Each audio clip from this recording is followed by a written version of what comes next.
हाथी घोड़ा पाल की। प्रसाद प्रसाद, ऐसी लाश तो मैंने अपने पूरे करियर में नहीं देखी। बॉडी कमर से पीछे की तरफ घूमी हुई। पोराला श्राप लागला है। श्राप नहीं, नारका साइन। नारका साइन? हाँ बॉस, मेरे पास ना सबके लिए मस्त सरप्राइज है जन्माष्टमी के दिन। ऐसा कौन सा सरप्राइज देने वाला था प्रसाद इन वृंदावन चाल वाले लोगों को? सर इनके बच्चे गायब है सर। मुझे लगता है प्रसाद के फ्रेंड्स किसी ऐसी जगह पर गए होंगे जैसे कोई पुराना तालाब या कोई पुराना किला। ये तो बहुत पुराने कंकाल तो दिख रहे हैं। सीआईडी का एपिसोड एक फनी मोमेंट के साथ शुरू होता है जहाँ पे दया और पंकज गाड़ी से जा रहे होते हैं और दया की जो गाड़ी रहती है वो खराब हो जाती है और फिर पंकज वहाँ पे हेल्प मांगने लगता है और हेल्प ढूंढते ढूंढते वहाँ पे अभिजीत सर आते हैं और पंकज उनको देख कर कहता है कि चलो हम तीनों चलते हैं अभिजीत सर की बाइक पे।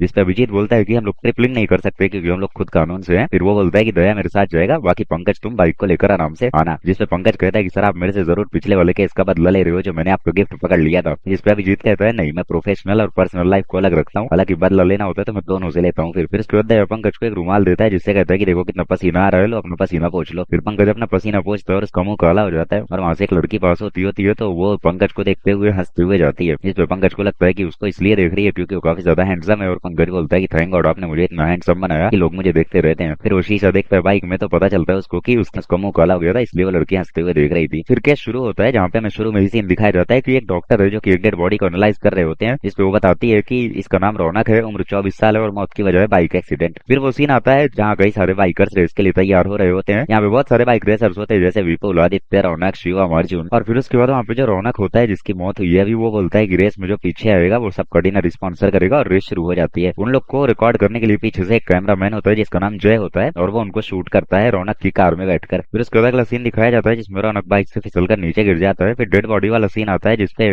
डॉक्टर बोलती है कि रौनक की मौत की वजह शायद एक्सीडेंट नहीं है क्योंकि इसकी बाईं आंख में जिस टाइप की चोट आई है वो बाइक एक्सीडेंट में तो नहीं ही आती है। तो फिर उसके बाद वो डॉक्टर बोलती है कि इसका हमें एक्सरे निकलवाना पड़ेगा। फिर उसके बाद वो बोलती है कि हमारा शक सही निकला, ये एक्सीडेंट नहीं है, ये एक मर्डर है, हमें सीआईडी को बुलाना पड़ेगा। फिर डॉक्टर सालुके का सीन आ जाता है जिसपे वो बताते हैं एक्सरे को देखकर कि इसकी खोपड़ी तोला की कहानी बयां कर रही है। फिर डॉक्टर सालुके बताते हैं कि इसकी मौत की असली वजह तो कुछ और ही है। जिसपे डॉक्टर गर्गी कहती है कि इसकी बाईं आंख में कुछ गया है जिसके कारण ब्रेन डैमेज हुआ है, कुछ तीर जैसा या फिर कुछ भी जो उसकी आंखों में गया है और आंखों से ब्रेन में गया और फिर ब्रेन हेमरेज से इसकी डेथ हो गई है। फिर अभिजीत कहता है कि ऐसे कैसे पॉसिबल है कि कोई इतनी स्पीड से गाड़ी चला रहा है और उसमें कोई तीर मार दे या फिर कुछ भी मार दे और उसकी आंखों में चला जाए। फिर दया कहता है कि हेलमेट पर जो वाइजर होता है, मतलब जो शीशा होता है हेलमेट का, वो भी तो रहता है, उससे भी तो प्रोटेक्शन मिलती है, तो आखिर कैसे कुछ जा सकता है। फिर डॉक्टर सालुके बताते हैं बट हमें जो हेलमेट मिला है उसमें तो वाइजर है ही नहीं। तो इसी भी कहते हैं कि मतलब किसी ने बहुत ही तगड़ी प्लानिंग की है, सबसे पहले हेलमेट का वाइजर निकाला है, मतलब हेलमेट का शीशा निकाला है और फिर उसके बाद निशाना लगाया है जिससे उसकी डेथ हुई है। फिर उसके बाद प्रद्युमन बोलते हैं कि एक काम करो, सारे बाइकर्स को ब्यूरो लेकर आओ जो भी उस समय रेस कर रहे थे और हेलमेट का वाइजर एक्सीडेंट साइट पर जाकर ढूंढो। फिर दया, पंकज और पूर्वी का सीन पर पहुंचकर तहकीकात करते हैं और साथ ही में उस वाइजर को ढूंढने की कोशिश करते हैं। फिर वहाँ पर दो पुलिस वाले आते हैं जो कि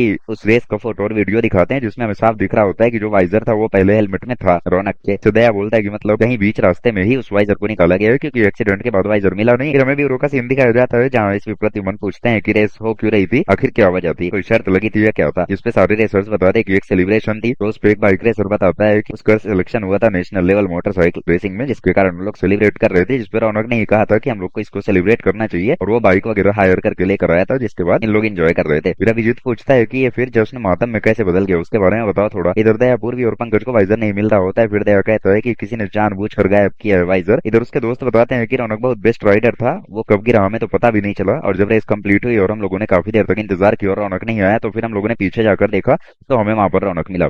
तो एसीपी प्रद्युमन बोलते हैं कि आखिर तुम लोगों ने ऐसा क्यों किया, मतलब बीच रास्ते में तुम्हें क्यों नहीं ध्यान आया कि रौनक पीछे होगा। जिसपे सारे रेसर बताते हैं कि रौनक हर बार ऐसा ही करता था, वो काफी देर तक इंतजार करवाता था इनको और जब रेस खत्म होने वाली थी तो वो स्टंट करके आगे आ जाता था और हर रेस को जीत लिया करता था। बट अब की बार ऐसा नहीं हुआ तो हमने पीछे जाकर देखा तो वहाँ पे हमें उसकी डेड बॉडी मिली। फिर इधर सीन दिखाया जाता है जहाँ पूर्वी को झाड़ियों के बीच में जो वाइजर था वो मिल जाता है और इससे पता चलता है कि वाइजर में स्क्रू नहीं लगा हुआ है। तो इससे दया समझ जाता है कि भाई वाइजर का स्क्रू किसी ने ढीला कर रखा था जिसके कारण वो रास्ते के बीच में ही निकल गया और जैसे ही वाइजर निकला तुरंत किसी ने निशाना लेकर उसको मार दिया। तो पंकज पे वही बोलता है कि यार ऐसा कैसे पॉसिबल है कि इतनी हाई स्पीड में कोई चल रहा हो और तुम्हें कैसे पता कि इसी मोमेंट पर वाइजर निकलेगा और उसी मोमेंट में तुम निशाना ले लो। फिर इधर ब्यूरो में सीन आता है जहाँ पे रौनक के पेरेंट्स आते हैं और वो बताते हैं कि दोस्त जो थे रौनक के वो हमेशा रौनक के पैसों पर ऐश किया करते थे और साथ ही में जो रौनक था उससे इन लोग जला करते थे। फिर एसपी सर बताते हैं रौनक के पेरेंट्स को कि रौनक का खून हुआ है, उसका मतलब एक्सीडेंट नहीं हुआ है और रौनक की मम्मी आदित्य पर शक खाती है कि भाई इसी ने रौनक का मर्डर किया है क्योंकि इसकी काफी ज्यादा बहस चल रही थी। फिर अभिजीत कहता है कि हाँ हमने वीडियो में भी देखा था कि जो रौनक और आदित्य थे उनकी काफी ज्यादा बहस चल रही थी। फिर बाकी रिसर्च भी आदित्य पर इल्जाम लगाने लगते हैं कि भाई तू काफी ज्यादा गुस्सा करता था रौनक पे, तू ही जलता था रौनक से। तो फिर उसके बाद अभिजीत पूछता है कि आखिर क्या दिक्कत थी आदित्य को रौनक से। तो आदित्य बताता है कि रौनक ने कहा था कि आदित्य की बहन की जो शादी है उसमें वो काफी ज्यादा हेल्प करेगा फाइनेंशियली, और इसके बदले में वो आदित्य से कई सारे काम कराता था, लेकिन फिर वो उस चीज को टालने लगा। लगातार वो काम कराता रहा उससे, बट वो फाइनेंशियल हेल्प नहीं कर रहा था, जिसके कारण जो लड़के वाले थे उन्होंने रिश्ता तोड़ने की बात कर दी थी आदित्य की बहन से। तो जिसके कारण आदित्य काफी ज्यादा गुस्सा हो गया था और वो उससे जाकर लड़ने लगा था। लेकिन रौनक ने कहा था कि आज की रेस के बाद वो पैसे दे देगा, इसलिए जो आदित्य था वो उसका खून तो कर ही नहीं सकता, क्योंकि भाई क्यों ही मारेगा जब झगड़े के बाद पैसा मिलने ही वाला है वो। फिर हमें फॉरेंसिक का सीन दिखाया जाता है जहाँ पे डॉक्टर सालुके रौनक के ब्रेन में से वो ऑब्जेक्ट निकालने की कोशिश करते हैं जिसके कारण उसकी मौत हुई है, और वो निकाल भी लेते हैं। वो एक मेटेलिक बॉल थी जिसको एज अ बुलेट यूज किया था खूनी ने। इधर एसवी प्रद्युमन को मेटेलिक बॉल से चिल्ला कर देता है और जिसपे वो पूछते हैं कि आखिर तुम सब में से ये काम किसने किया है। फिर सब बोलते हैं कि ये मेटल बॉल तो हमने बोर्ड गेम में देखी है, रौनक के घर पे जो बोर्ड गेम था उसमें देखी थी, और रौनक ने तो ये बोर्ड गेम शिवम को गिफ्ट की थी कुछ टाइम पहले। फिर उसके बाद सीआईडी वाले बोलते हैं कि हमें वो बोर्ड गेम देखना है, जिसके लिए वो शिवम के घर पे पहुंचते हैं और वहां जाकर देखते हैं कि वो बोर्ड गेम रखा रहता है, जिसपे शिवम बोलता है कि सर रौनक ने हमें जानबूझ के ये गिफ्ट देता था जो हमें पसंद नहीं होते थे या फिर जो हमें यूज करना नहीं आता था। जैसे मैं ये बोर्ड गेम नहीं खेल पाता था इसलिए मुझे ये गिफ्ट करता था, किसी को कुछ नहीं पसंद होता था उसको वो ले आकर देता था। फिर सचिन बोर्ड गेम को थोड़ा चेक करता है तो वो बोलता है कि यार अगर तुमने कभी बोर्ड गेम नहीं खेला है तो फिर इस पे धूल क्यों नहीं जमी है, एकदम नया नया कैसे है ये। और फिर इसके बाद सचिन जब सारी बॉल्स को मैच करता है तो एक रेड बॉल मिसिंग मिलती है जो कि मर्डर वेपन होती है जिससे खून हुआ था, जिससे शिवम एकदम शॉक हो जाता है और वो कहता है कि सर मुझे नहीं पता ये सब कैसे, और मैं इतना बेवकूफ थोड़ी हूँ कि मर्डर करने के बाद गेम अपने पास ही रखूंगा, इस बोर्ड गेम तो मैं फेंक दूंगा। इस पे अभिजीत कहता है कि बेवकूफ हो और स्मार्ट हो तो हम पता लगा लेंगे। इधर एसपी प्रद्युमन बताते हैं कि रौनक के पैसे ही एक ऐसी चीज थी जिसके कारण सारे दोस्तों से काफी ज्यादा कनेक्टेड थे, वही जलने की वजह भी थी, वही सारी वजह थी, और कहीं ना कहीं मौत के पीछे भी वही वजह है। फिर अभिजीत कहता है कि सर एक चीज हमसे मिस हो गई,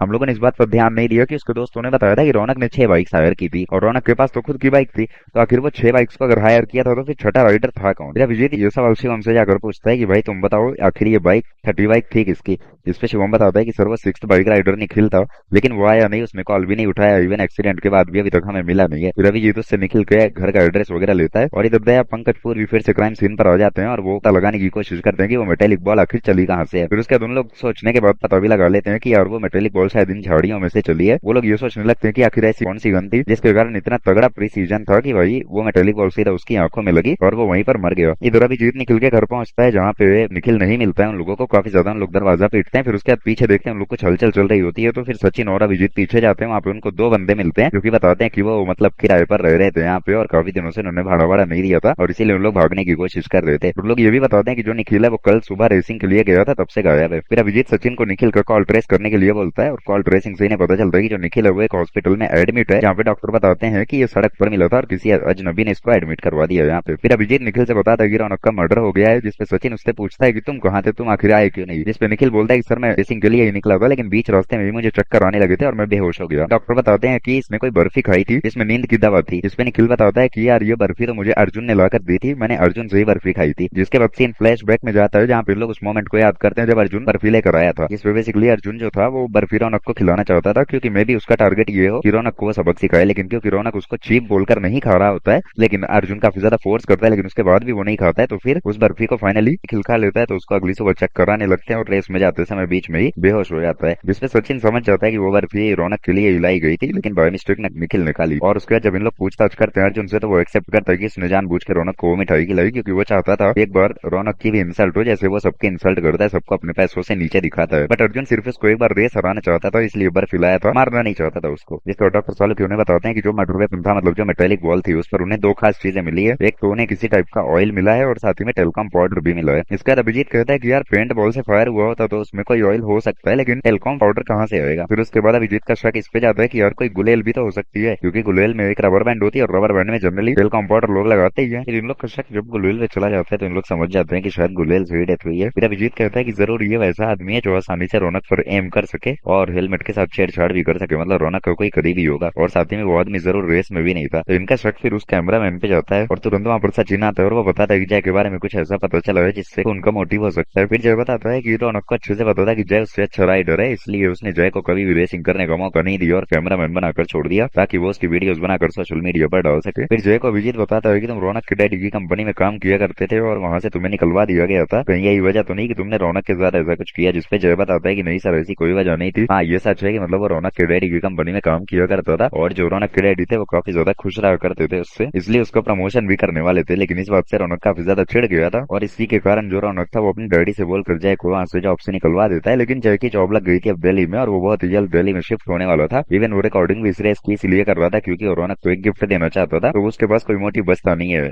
रौनक को मारने का। फिर उसके बाद सारे ऑफिसर मिलकर एनालाइज कर रहे होते हैं एक एक बाइकर को कि आखिर खूनी हो कौन सकता है। फिर उसके बाद एसीपी सर बोलते हैं कि रेस की फुटेज एक बार लगाओ क्योंकि उस फुटेज में कुछ ऐसा है जिससे उन्हें समझ में आ गया कि खूनी आखिर है कौन। फिर उसके बाद सारे सीआईडी ऑफिसर जो होते हैं वो हर एक बाइकर को जमा करते हैं और फिर दया शुरू से बताता है कि आखिर खून हुआ कैसे। फिर वहाँ पे दया बताता है कि हम लोग ये सोचते रहे कि भाई इतना तेजी से बाइक चल रही थी तो आखिर उसमें खून हुआ कैसे, उसमें गोली चली कैसे, वो मेटेलिक बॉल आखिर ब्रेन में गई कैसे। लेकिन हम लोगों ने कभी ये नहीं समझा कि आखिर वो गुलेल जो है वो किसी बाइक में भी तो फिट हो सकती है। उसके बाद पूर्वी बताती है कि उसने सारी बाइक्स को चेक किया और सिर्फ एक बाइक ऐसी मिली है जिस बाइक पर उसे टेलकम पाउडर के ट्रेसेस मिले हैं, तो बेसिकली उस बाइकर ने ही खून किया है उसका। और फिर उसके बाद अभिजीत बताता है कि वो जरूर रौनक के आजू बाजू ही चल रहा था जिससे मतलब उसने गुलेल से रौनक की हत्या की। और फिर उसके बाद वो फर्स्ट भी आ गया। जैसे अभिजीत बोलता है फर्स्ट आ गया तो हमें समझ में आ जाता है कि खूनी कोई और नहीं बल्कि विपुल है। और विपुल फिर भागने की तैयारी करने लगता है और उसी टाइम दया ये भी बताता है कि बेसिकली जो रबर बैंड था वो कहीं और नहीं बल्कि विपुल के बालों में था। विपुल ने उसे बालों में पहन रखा था उस रबर बैंड को, और उसी रबर बैंड को उसने गुलेल की तरह यूज करके हत्या की। और क्योंकि बालों में उसने पहन रखा था उस रबर बैंड को, इस कारण से उस पर ऑयल आ जाता है और इसलिए उस ऑयल के ट्रेसेस उस मेटेलिक बॉल पर मिले। तो इस तरीके से बेसिकली इन लोग प्रूव कर देते हैं कि जो खूनी है वो कोई और नहीं बल्कि विपुल है। फिर उसके बाद विपुल बाइक लेकर भागता है जिसका पीछा करते हैं अभिजीत, दया, पूर्वी, पंकज और फाइनली उसको बीच रास्ते में धर दबोचते हैं और फिर उसके बाद पकड़ लेते हैं उसको। फिर उसको पकड़ के पूछताछ करते हैं कि भाई आखिर तुमने मर्डर किया क्यों, कैसे किया, वो तो हमें पता चल गया है। तो उसके बाद विपुल बताता है कि उसने बेसिकली मर्डर इसलिए किया क्योंकि जो मोटरसाइकिल चैंपियनशिप थी उसमें उसका सिलेक्शन हुआ था और जो रौनक था वो सेकंड आया था, लेकिन रौनक ने अपना सोर्स वगैरह लगा के बोर्ड मेंबर से उसने